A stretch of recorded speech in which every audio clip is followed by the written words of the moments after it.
अस्सलाम वालेकुम 10th class, hope you all will be fine. Last हमने रेस्पिरेटरी डिसऑर्डर्स डिस्कस किए थे। आपको उम्मीद है कि समझ आ गई होगी और लर्न भी अच्छे तरीके से कर ली होंगे। एक बात आपसे कहना चाहूँगी, जो आपको असाइनमेंट्स दी जा रही हैं उनको टाइमली जो है वो आप रिटर्न करके और उसको अटैच करें, ताकि उसको टाइम से मैं चेक करके आपको आपकी इसकी मिस्टेक्स बता सकूँ। आज हमने जो कल हमने रेस्पिरेटरी डिसऑर्डर्स पढ़ी थी उसमें हमने क्या क्या डिस्कस किया था। उसमें हमने देखा था ब्रोंकाइटिस देखा था, एम्फीसीमा देखा था, नमोनिया देखा था, एस्थमा देखा था और एक हमारे पास रह गई थी, वो था लंग कैंसर। आज हम लंग कैंसर के बारे में पढ़ेंगे और बैड इफ़ेक्ट्स ऑफ स्मोकिंग पढ़ेंगे। लंग कैंसर क्या बीमारी है? लंग का कैंसर हो जाना, फेफड़ों का कैंसर हो जाना।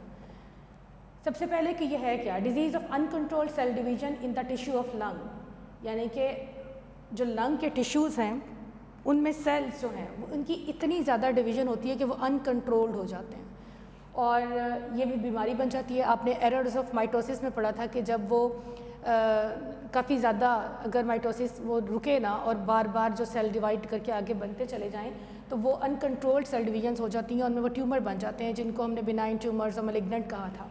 वही आगे जो है वो इसको कैंसर काजिंग एजेंट्स हो जाते हैं।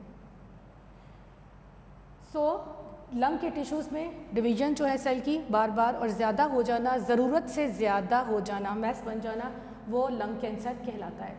इसके सिम्टम्स क्या हैं? कैसे पता चलेगा कि इसके सिम्टम्स में कि इसको लंग कैंसर है? एक तो इसी में शॉर्टनेस ऑफ ब्रीथ आ जाएगी, वही सांस की तंगी, कफिंग होगी, खांसी बहुत ज़्यादा होगी और कफ ऐसी भी हो सकती है कि उसके साथ ब्लड भी उसके साथ आए कफ के, और वेट लॉस होना शुरू हो जाएगा, वज़न में कमी होना शुरू हो जाएगी। काजेज़ क्या हैं इसकी? काजेज़ हैं इसकी लंग कैंसर की कार्सिनोजेंस, ऐसे एजेंट्स कैंसर काज करते हैं, वो सारे के सारे इसके अंदर शामिल होंगे। आयोनाइजिंग रेडिएशन, शुआएँ जो कुछ तापकारी शुआएँ वो अंदर चली जाएँ, वायरल इन्फेक्शन हो कोई भी, या स्मोकिंग हो। और स्मोकिंग सबसे मेन काज है इसकी लंग कैंसर की, स्मोकिंग। और उसके बाद फिर पैसिव स्मोकिंग। स्मोकिंग बजाते खुद तो सिगरेट का धुआं बहुत ज़्यादा ही डेंजरस है और पैसिव स्मोकिंग भी उस हिसाब से उतनी ही डेंजरस बन जाती है। आप खुद स्मोकिंग नहीं कर रहे लेकिन कोई और आपके पास कर रहा है तो आप उसका धुआं आपके अंदर जा रहा है तो वो भी आपके लिए नुकसानदेह है। स्मोकिंग कह रहे हैं कि सिगरेट स्मोक के अंदर तकरीबन 50 से ज़ायद कार्सिनोजन केमिकल्स पाए जाते हैं, यानी कि एक सिगरेट आप पी रहे हैं उसके अंदर केमिकल्स कितने ज़्यादा हैं और उसके अंदर से भी 50 कार्सिनोजेंस हैं, जो कि 50 जो हैं 50 जो हैं वो कैंसर काजिंग एलिमेंट्स हैं। और इसी वजह से तकरीबन हर साल पूरी दुनिया में 1.3 मिलियन, तकरीबन 13 लाख लोग इससे इफ़ेक्ट होकर मौत की वादी में चले जाते हैं।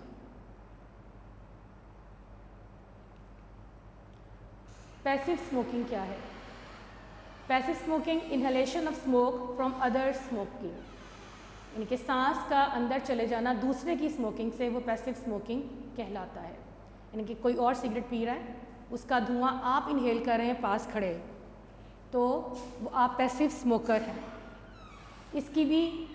इसकी वजह से भी जो वो धुआं आपके अंदर चला गया, उसकी वजह से भी आपको बेशुमार बीमारियां लग सकती हैं।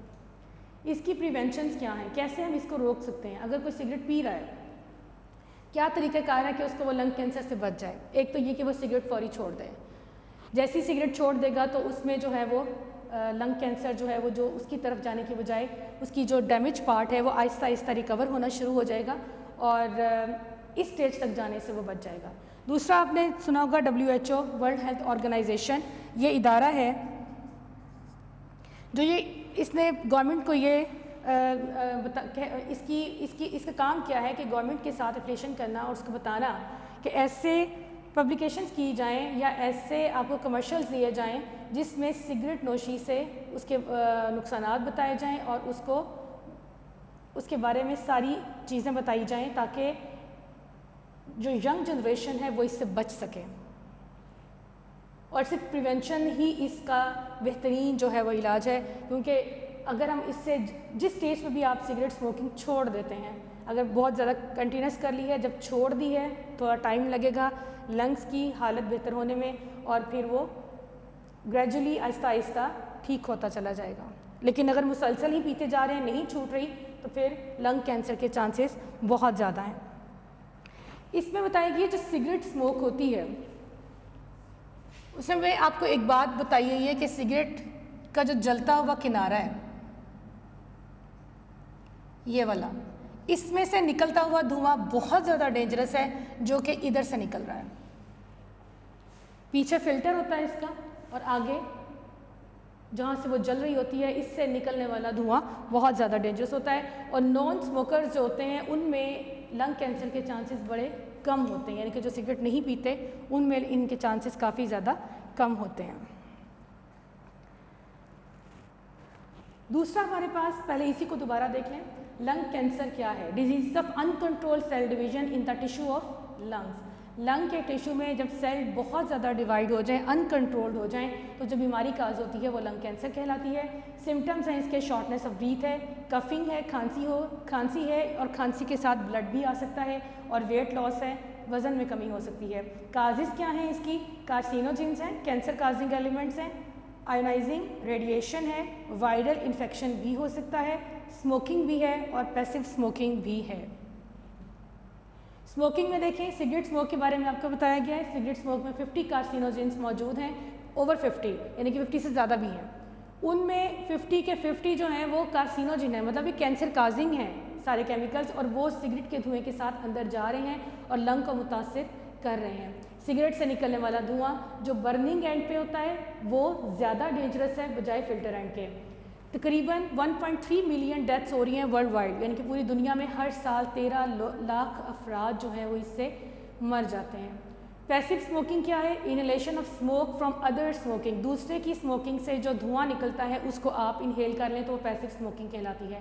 प्रिवेंशंस क्या हैं कि आप सिगरेट छोड़ दें, और सिगरेट छोड़ने से जो है, अगर कोई जो बंदा सिगरेट पी रहा है, मुसलसल पी रहा है, उसका लंग्स इफेक्ट हो रहे हैं, और अगर वो सिगरेट छोड़ देता है तो आहिस्ता आहिस्ता ग्रेजुअली वो इस कंडीशन से बच जाता है लंग कैंसर से, और आहिस्ता आहिस्ता बेहतरी की तरफ आना शुरू हो जाता है। वर्ल्ड हेल्थ ऑर्गेनाइजेशन का ये पूरी दुनिया में एक रोल है कि किसी भी तरीके से सिगरेट को एडवर्टाइज़ करने से रोका जाए। सो इसके लिए ऐसी एडवर्टाइजमेंट बनाई जाए ताकि यंग जनरेशन इससे महफूज रह सके, और यही ही एक तरीक़ाकार है जिससे हम इससे बच सकते हैं। इसके बाद हमारे पास इसी के इफेक्ट्स आ रहे हैं, बैड इफेक्ट ऑफ स्मोकिंग। ये भी नोट काफ़ी इंपॉर्टेंट है, काफ़ी चीज़ें इसके अंदर बताई गई हैं। इसमें देखें, सबसे पहले उन्होंने कहा स्मोकिंग जो है हमारे लिए हार्मफुल है। उसमें एक टोबैको स्मोक जो है, यानी कि जो सिगरेट है, उसमें तकरीबन 4000 से ज़ायद केमिकल्स पाए जाते हैं, जिनमें 50 कार्सिनोजेंस हैं। अभी कहाँ कहाँ पे असरअंदाज हो रहे हैं? अब ये कह रहे हैं कि ये हमारे पास high risk of lung cancer, अगर कोई बंदा सिगरेट पी रहा है तो उसको लंग कैंसर होने के चांसेस बहुत ज़्यादा हैं। कैंसर और कहाँ पे हो सकता है? कैंसर है वो किडनी का हो सकता है, ऑरल कैविटी मुंह का हो सकता है, लेरिंग्स, आपने ये जो अपनी रेस्पिरेटरी ट्रैक पढ़ा उसके अंदर, ब्रेस्ट कैंसर हो सकता है, ब्लैडर का हो सकता है, पेंक्रियास का भी हो सकता है, लबलबा जिसे कहते हैं। फिर ये कि आपके पूरे एयर पैसेज वे को डैमेज करता है, यानी कि आपकी जो हमने रेस्पिरेटरी सिस्टम पूरा पढ़ा था, नोस्ट्रिल से लेकर एल्विलाई तक, ये कहीं पे भी इसको डैमेज कर सकता है। जैसे एम्फीसीमा आपने जो अभी डिजीज़ पढ़ी है लास्ट टाइम में, वो भी इससे हो सकती है। नंबर 4, इसके अंदर ऐसा एक केमिकल पाया जाता है जिसे निकोटीन कहते हैं। पहले ये पेस्टिसाइड्स में इस्तेमाल किया जाता था, लेकिन ये भी स्मोक के अंदर मौजूद है, और ये सर्कुलेटरी सिस्टम को इफेक्ट करता है। कैसे करता है? जो उसकी आर्टरीज़ की वॉल्स हैं उनको हार्ड कर देता है। हमने सर्कुलेटरी सिस्टम पढ़ा था 9th क्लास में, और उसमें पढ़ा था कि जब आर्टरीज़ की जो वॉल्स हैं वो हार्ड हो जाती हैं या फिर वो जो सख्त हो जाती हैं, तो उनमें कौन कौन सी बीमारियां जो है वो डिजीज़ काज होती हैं। ब्रेन टिश्यूज़ को डैमेज करता है, और इसके अंदर कार्बन मोनोऑक्साइड होती है, जो कि हमारी बॉडी के अंदर जो ब्लड है, ब्लड के अंदर हीमोग्लोबिन मौजूद है। अगर ये हमारी फॉर एग्जांपल ये बॉडी है, इसके अंदर ब्लड मौजूद है, ब्लड के अंदर हीमोग्लोबिन मौजूद है। इस हीमोग्लोबिन का काम क्या है कि ऑक्सीजन जो आई है इसको पकड़ कर रखे, और जब ये कार्बन मोनोऑक्साइड, जब हम धुआं, ये जो सिगरेट का धुआं है, ये जब अंदर जाता है तो ये जाकर इसकी इस कैपेसिटी को कम कर देता है, इनके हीमोग्लोबिन को जो पकड़ने की सलाहियत थी उसको कम कर देता है। फिर इसके बाद हमारे पास है कि ऐसे केमिकल्स इसके अंदर मौजूद हैं। नंबर 7 पे, increase production of blood platelets, कि जब ब्लड, उनकी वजह से ब्लड प्लेटलेट्स की तादाद जो होती है वो ज़्यादा होती चली जाती है। जब ब्लड प्लेटलेट्स ज़्यादा होंगे तो क्या होगा, आर्ट्रियोस्क्लेरोसिस की हमने एक टर्म पढ़ी थी 9th क्लास में, उसकी पूरी पॉसिबिलिटी होती है कि वो हो जाएगी। फिर हमने पढ़ा इसके बाद, और ब्लड प्लेटलेट्स ज़्यादा होने से होगा क्या, जब ब्लड प्लेटलेट्स की तादाद ज़्यादा हो जाएगी, ब्लड के अंदर प्लेटलेट्स की तादाद, तो ब्लड गाढ़ा हो जाएगा, विस्कस हो जाएगा, ठीक है, और आर्ट्रियोस्क्लेरोसिस भी हो सकती है। फिर ये कि ट्यूबरक्लोसिस और नमूनिया, यानी कि ट्यूबरक्लोसिस कहते हैं टीबी को, इसकी और नमूनिया के होने के चांसेस बहुत ज़्यादा हैं। एक वो लोग जिनको जो सिगरेट नहीं पीते और उनको चांसेस कम हैं, लेकिन जो सिगरेट पीते हैं उनको चांसेस बहुत ज़्यादा हैं टीबी के और नमूनिया के। कितनी परसेंटेज आपको बताई गई है यहाँ पे कि नमूनिया और इसकी ट्यूबरक्लोसिस को होने के लिए risk of tuberculosis 2 to 4 time है, यानी कि 2 से 4% ज़्यादा होंगे, और जो नमूनिया है वो 4 टाइम्स है आपका, जो सिगरेट पी रहे हैं वो 4 टाइम्स उनको ज़्यादा चांसेस हैं। फिर इसके अलावा ये टीथ पे भी इफ़ेक्ट करती है, दांतों पे भी असरअंदाज होती है। कैसे दांतों पे असरअंदाज होगी, जो आपकी टीथ हैं, दांत हैं, उनके ऊपर इनको जो एक लेयर आ जाती है, स्टेन आ जाता है, और दांत जो है वो वीक हो जाते हैं। एक तो ये कि दांत कमज़ोर हो जाएंगे, वीक हो जाएंगे, उनके ऊपर स्टेन आ जाएगा, यानी कि वो दांतों के ऊपर एक कलर सा चढ़ जाता है, वो ब्लैकिश सा, और इसके अलावा 2 to 3 टाइम्स उनके दांत जो हैं वो नॉन स्मोकर्स की वजह से ज़्यादा रिस्क में आ जाते हैं, गिर जाते हैं। इसके बाद अपने बॉक्सेस में देखें तो आपको बताया गया है कि वर्ल्ड नो टोबैको डे 31 मई को मनाया जाता है, और फिर आपको बताया गया है कि नॉन स्मोकर्स जो हैं वो सेकंड हैंड स्मोकर्स, जो कि यानी कि वो पैसिव स्मोकिंग करते हैं, लेकिन वो खुद से तो वो स्मोकिंग नहीं कर रहे, लेकिन पैसिव स्मोकर्स हैं, उनमें भी 25 to 30% उनके हार्ट पे और उनके लंग पे जो है 20 to 30% रिस्क के चांसेस होते हैं। और दोबारा से इसको सारे को देख लें, आपके अपनी बुक पे देखेंगे तो आपको 15 पेज पे नॉर्मल लंग्स की और स्मोकर्स लंग की जो है वो पिक्चर्स दिखाई गई हैं। नॉर्मल लंग जो है वो किस तरीके से बिल्कुल रेड और फ्लैश रेड आपको नज़र आएगा, और जो स्मोकर का है उसमें देखें जैसे धुआं वो बाहर भी निकाल रहा था और उसी तरह उसका स्मोक जो था वो अंदर भी जा रहा था, उसने उसको किस तरीके से डैमेज किया है। दोबारा से देखें इसको, टोबैको स्मोक 4000 केमिकल्स हैं, 50 कार्सिनोजेंस हैं, जो हम स्मोकर्स हैं उनको कि क्या क्या रिस्क हो सकते हैं। एक तो उनको लंग कैंसर का सबसे पहले ख़दशा है, उनकी kidney, oral cavity, larynx, breast, bladder, pancreas, इनमें भी कैंसर हो सकता है। एयर पैसेज वे पूरा डैमेज हो सकता है, एम्फीसीमा हो सकती है। निकोटीन इसके अंदर एक ऐसा केमिकल पाया जाता है जो कि सर्कुलेटरी सिस्टम को इफेक्ट करता है, इससे आर्टरीज की वॉल हार्ड हो जाती हैं, ब्रेन टिश्यू को डैमेज कर देता है। कार्बन मोनोऑक्साइड जो है वो oxygen carrying capacity of haemoglobin इसको लो कर देती है, यानी कि हीमोग्लोबिन का काम क्या है, उसने ऑक्सीजन को पकड़ के रखना है। जब कार्बन मोनोऑक्साइड धुएं में से अंदर जाती है तो उसको जो ऑक्सीजन हीमोग्लोबिन ने ऑक्सीजन को पकड़ के रखना था उसकी कैपेसिटी कम हो जाती है, ऑक्सीजन को बाइंड नहीं कर पाती सही, और ब्लड प्लेटलेट्स की तादाद ज़्यादा हो जाती है जिसकी वजह से ब्लड विस्कस गाढ़ा हो जाता है, आर्ट्रियोस्क्लेरोसिस हो सकती है, ट्यूबरक्लोसिस के और नमूनिया के चांसेस ज़्यादा हो जाते हैं, और टीथ के ऊपर इफेक्ट बढ़ जाता है, यानी कि टीथ भी इससे इफेक्ट होते हैं और इस पर स्टेन आ सकती है, दांत गिर सकते हैं, वीक हो सकते हैं। ये सारे जो हैं इसके सारे के सारे बैड इफेक्ट्स हैं। ये हमारा आज चैप्टर कंप्लीट हो गया और इसको अच्छे तरीके से जो है अब आप इसको देख लें, लर्न कर लें। आगे आप रिव्यू क्वेश्चंस निकालेंगे तो मल्टीपल चॉइस क्वेश्चंस हैं, इसमें मैं आपको